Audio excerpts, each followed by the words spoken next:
तो हेलो दोस्तों, मैं हूं आपका दोस्त और होस्ट सुनील और आप सुन रहे हैं सुनील हॉरर स्टोरी। कहानी को देखने से ज़्यादा सुनने में मज़ा आता है, तो अपने हेडफोन लगा लीजिए दोस्तों। आज की पहली कहानी का नाम है निशी डाक की पुकार। दोस्तों, कहानी शुरू करने से पहले आप चैनल को सब्सक्राइब कर लें और अगर आपको कहानी अच्छी लगी तो आप लाइक कर देना। तो दोस्तों, कहानी शुरू करते हैं।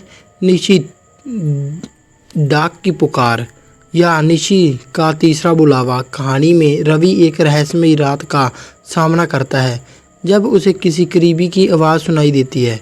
दोस्तों, गांव की मान्यताओं के अनुसार वो फिर भी बाहर जाता है, लेकिन जल्दी ही उसे एक डरावनी सच्चाई का एहसास होता है। तो दोस्तों, कहानी को शुरू करते हैं। गांव में कुछ दिनों से अजीब घटनाएं शुरू हो रही थी।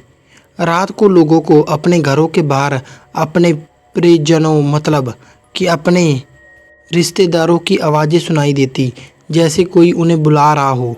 लेकिन गांव के बुजुर्गों ने चेतावनी दी थी, अगर रात को किसी की आवाज़ सुनाई दे तो कभी जवाब मत देना, ये निश्चित डाक है। दूसरी ओर रवि और बहुत ही साहसी और जिज्ञासु लड़का था। उसे इन कहानियों पर ज़्यादा यकीन नहीं था। एक रात जब वह अपने कमरे में किताब पढ़ रहा था तो अचानक उसे अपनी माँ की आवाज़ सुनाई दी, रवि बेटा बाहर आना। उसने सोचा कि उसकी माँ इस समय उसे क्यों बुला रही है। उसने खिड़की से बाहर जाकर देखा, लेकिन कोई दिखाई नहीं दे रहा था। फिर उसे आवाज़ आई, रवि बेटा बाहर आना एक बार। वही आवाज़, लेकिन कुछ अजीब सी, मानो आवाज़ में कोई गहराई हो।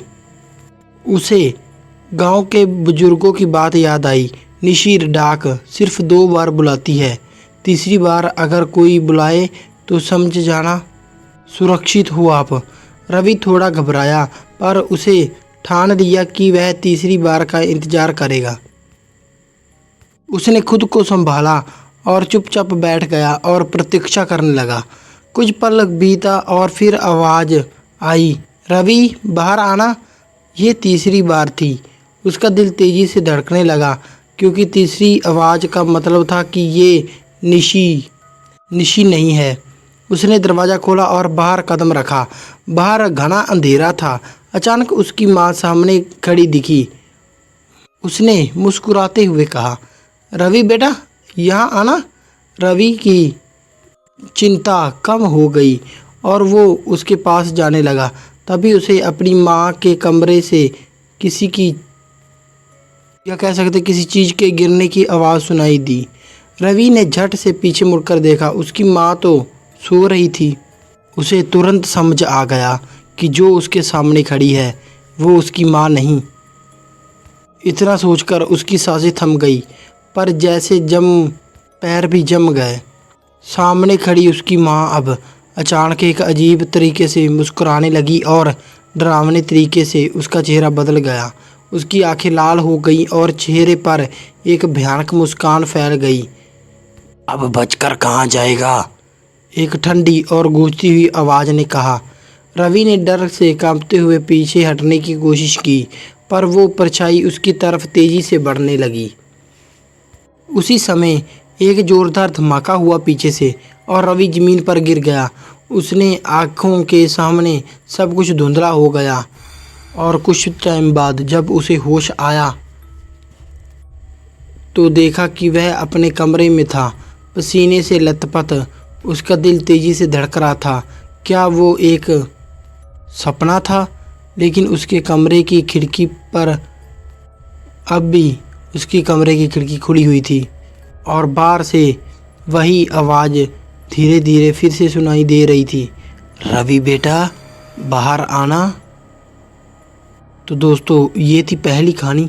अब करते हैं दूसरी कहानी शुरू। दूसरी कहानी का नाम है क्या वो मानव भेड़िया था।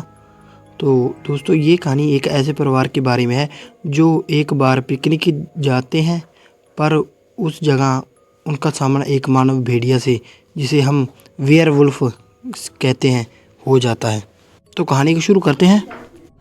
80 के दशक की शुरुआत थी। हम 4 लोगों ने मिलकर स्टेन रिवर के पास पिकनिक मनाने की योजना बनाई। ये जगह हमारे टाउन से 5 मिनट की दूरी पर थी।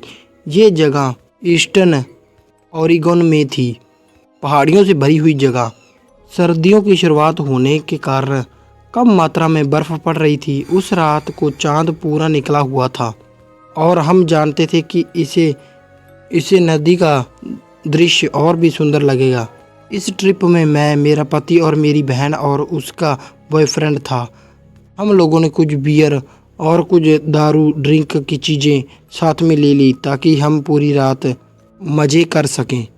तकरीबन रात के 11 बज रहे थे जब हम निकले। जिस जगह हम जा रहे थे वह एक मनोरंजन की जगह थी जहाँ पर लोग मज़े करते थे। वहाँ पर कैंप लगा सकते और वहाँ पर नाच कूद सकते थे। उस जगह पहुँचने के लिए हमें मुख्य सड़क को छोड़ना था। सब कुछ सही चल रहा था।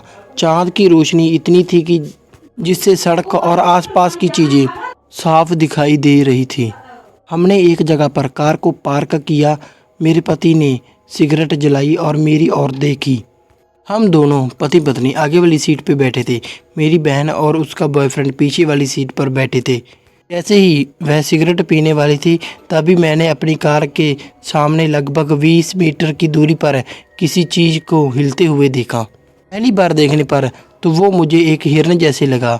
मैं सीट के आराम से पसर कर बैठ गई। तभी मैंने एक चीज़ को अपनी कार के दायरे में आते हुए देखा। मेरी बहन भी ये जान चुकी थी कि कार के दायरे में कोई चीज़ तो है।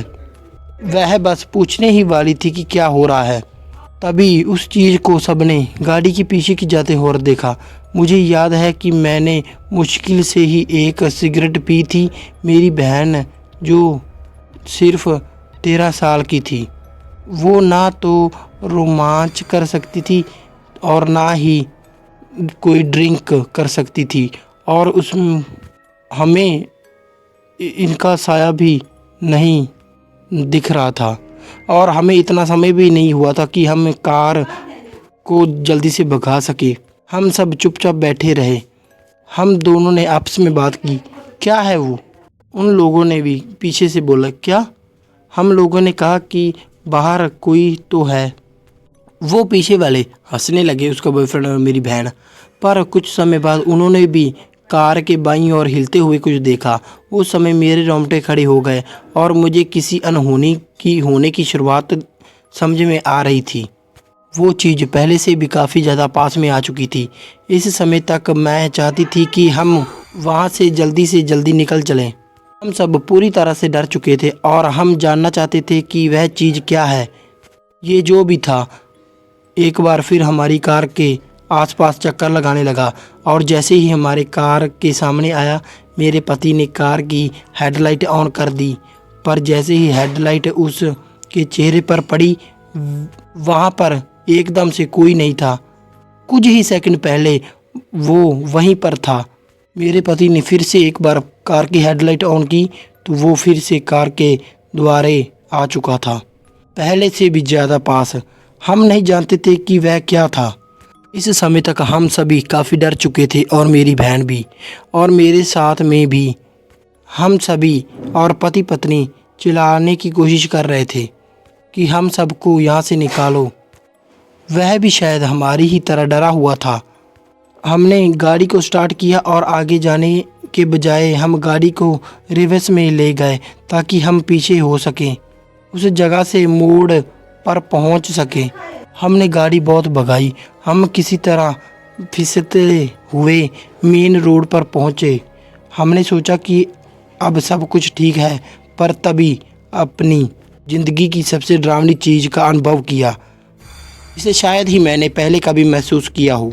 जैसे ही हम ऊपर चढ़ने ही वाले थे कि कार की हेडलाइट की रोशनी जहां पर ख़त्म हो रही थी, वहां पर एक जानवर जैसा आदमी खड़ा था। वो उस जगह पर ऐसे जानवर की तरह खड़ा था जो पूरी तरह से बड़े बड़े बालों से घिरा हुआ था, बहुत ही पतला। जब उस पर लाइट पड़ी तो वो मुड़ा। अब हमको वो पूरी तरह से दिख पा रहा था। वह मेरी ही आंखों में देख रहा था शायद, और कसम से उस समय मेरे दिल की धड़कन बस रुकने ही वाली थी। उसकी आंखों की जगह गहरे काले गड्ढे थे और उसकी आंखों पे दहशत और पागलपन के सिवा और कुछ दिखाई नहीं दे रहा था, जैसे सब कुछ सेकंड पहले ही हुआ हो। तभी मेरे पति ने कार की स्पीड बढ़ाई। वह उसे कार से टकरा मारने ही वाला था कि वो एक तरफ हो गया, पर वो जानवर वहाँ से बड़ी ही तेज़ी से गायब हो गया, मानो जैसे वह पहले कभी वहाँ था ही नहीं। पता नहीं वो हेडलाइट की रोशनी से क्यों डरता था, वह तो मैं नहीं जानती, पर जितनी तेज़ी से वह हमें इतनी तेज़ी से निकल गए। बाहर बहुत ही ठंड थी और ठंड के इस समय में बाहर ना तो कोई आदमी होता और ना ही कोई दुकान खुली होती, और दूसरी बात इलाका बिल्कुल सुनसान था और रात को इस समय वहाँ मुश्किल से ही कोई गाड़ी दिखाई देती थी। हम नहीं जानते कि वो क्या था और कहाँ से आया था, पर मेरे दिमाग में सिर्फ एक ही शब्द आता है, मानव भेड़िया यानी वेयरवुल्फ। उस जगह पर बहुत सी ऐसी मानव भेड़िया को देखे जाने वाली घटनाएं हुई हैं, और सच बताऊं तो अब मैं उस जगह पर कभी नहीं जा सकती और ना ही जाना चाहती हूं। तो दोस्तों ये थी आज की कहानियाँ, और आपको कैसी लगी लाइक शेयर कमेंट करके ज़रूर बता देना, और चैनल को सब्सक्राइब कर लेना। मिलते हैं इसी डरावनी और खतरनाक कहानी में, तब तक के लिए धन्यवाद।